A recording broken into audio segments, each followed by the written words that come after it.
వెనక శత్రువులు మరి చంపడానికి, ఎందుకు నేను పంపించమని వెళ్ళండి అని చెప్పేసి మళ్ళీ చంపడానికి వెనక వస్తున్నాడు అనమాట. ఫరో వస్తున్నాడు చంపడానికి. చూడండి, తనలో ఇంకా ఏంది, మూర్ఖత్వమే ఉంది, మార్పు అనేది లేదు. ఎన్నో ఆశ్చర్యకార్యాలు, దేవుడు కార్యాలు చూశాడు. వాళ్ళ దేవుడు గొప్పవాడని ఎన్నెన్నో ఆశ్చర్యకార్యాలు, తన చివరికి మరి ఎన్నెన్నో శ్రమలు పొందాడు. కానీ తన మనసు మార్చుకోలేదు ఫరో. వెనకొస్తున్నాడు, గుర్రాలు తీసుకొని వస్తున్నాడు, వాళ్ళందరినీ చంపివేయాలి, వాళ్ళని బతకనీయకూడదు, యేసయ్య బిడ్డల్ని బతకనీయకూడదని వెనక గుర్రాలని, రథాలని, మనుషుల్ని తీసుకొని వస్తున్నప్పుడు అప్పుడు ఎర్ర సముద్రం అడ్డొచ్చింది ఇశ్రాయేల్కి. ఎర్ర సముద్రం అడ్డొచ్చినాక మరి ఆ ఇశ్రాయేల్ అందరూ అంటారు, అయ్యా మోషే, మమ్మల్ని అందరినీ తీసుకొచ్చావు, మమ్మల్ని అందరినీ చంపడానికి తీసుకొచ్చావా? ఫరో వస్తున్నాడు, ఫరో మమ్మల్ని చంపివేస్తాడు కదా, మమ్మల్ని అందరినీ ఎందుకు తీసుకొచ్చావు అని సనుగ్గుంటున్నారు. మనకు కూడా సనుగుడు ఎక్కువ అనమాట. తొందరగా ప్రార్థన ఆలకించకపోయినా, మరి కార్యం జరగకపోయినా సనుగుడు ఎక్కువ అనమాట. అనుకోవచ్చు, నీ శత్రువు ఇంకా ఓడిపోలేదు, ఇంకా నా శ్రమ పోలేదు, ఎందుకు నా కుటుంబంలో బాగుపడట్లేదని నువ్వు అనుకోవద్దు. ఎందుకు అనుకునేది నువ్వు? సనుగుడు ఉండొద్దు. దేవుడు టైం ఒకటి ఉంటుంది. ఆ టైం వచ్చినప్పుడే నీ ప్రార్థన ఆయన దగ్గరికి వెళ్ళిద్ది, కార్యం జరిగిద్ది అనమాట. ఇక్కడ చూడండి, మోషే దగ్గరికి వచ్చి సనుక్కుంటున్నారు. సనక్కూడదు అక్కడ. వాళ్ళు ఏం చేయాలో తెలుసా? మోషే, శత్రువు వస్తున్నాడు, మనం అందరం మోకాళ్ళ నుంచి ప్రార్థన చేద్దాంరా. దేవుడు ఎన్నో కార్యాలు చేశాడు, ఎన్నో అద్భుత కార్యాలు చేశాడు.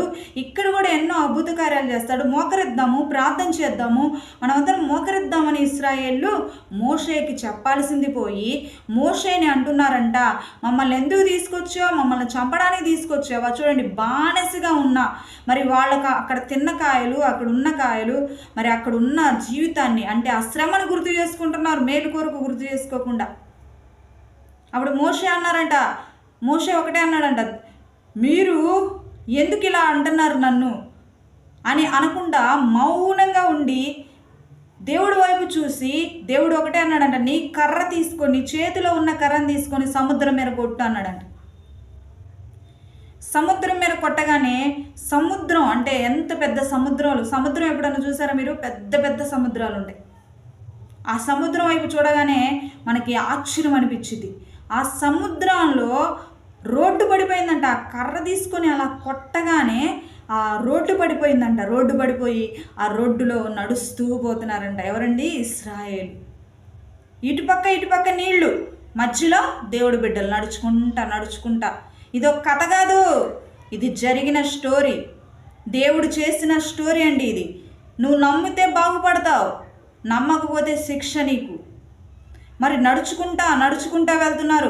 వెనకెవరు వస్తున్నారు? శత్రువు. చంపివేయాలి, ఎవరిని ఉంచకూడదు, అసలు మోషేని కూడా ఉంచకూడదు, ఎవరిని ఉంచకూడదు, అందరినీ చంపివేద్దాం అని వెనకొస్తుంటే వీళ్ళు సముద్రం దాటుతూ అందరు దాటేశారు.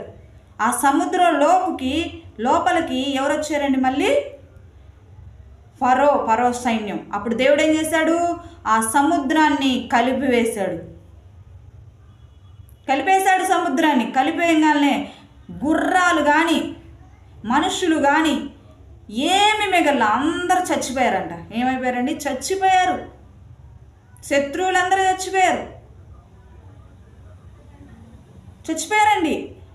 మరి దేవుడు బిడ్డల్ని కాపాడాడండి. దేవుని బిడ్డల కోసం, ఆయన బిడ్డల కొరకు, ఆయన కొరకు నమ్మకంగా ఉంటే నువ్వు ఆశ్చర్యపోతావు ఆయన చేసే కార్యాలు. అసలు నేను ఇలా చేయగలనా, అసలు ఏంది ఇది అంటావు, నువ్వే అనుకుంటావు నీ జీవితాన్ని. చూడండి, ఆయన బిడ్డల కొరకే సముద్రంలో దారేసిన దేవుడు నీ జీవితం కొరకు నువ్వు ఏం కావాలనుకుంటే దేవుడు చేయలేడా? ఆయన చేయలేకుండా ఉండడానికి, ఆయన కార్యం చేయకుండా ఉండడానికి కారణం ఏంటంటే మనలో ఏముండాలి? విశ్వాసం, సనుగుడు అనేది తీసివేయాలి. ఆయన ఖచ్చితంగా చేస్తాడు. ఎన్నెన్నో ఆశ్చర్యకార్యాలు ఎన్నెన్నో చూశారు. ఇశ్రాయేలు ఏం చేశారు? సనుక్కున్నారంట.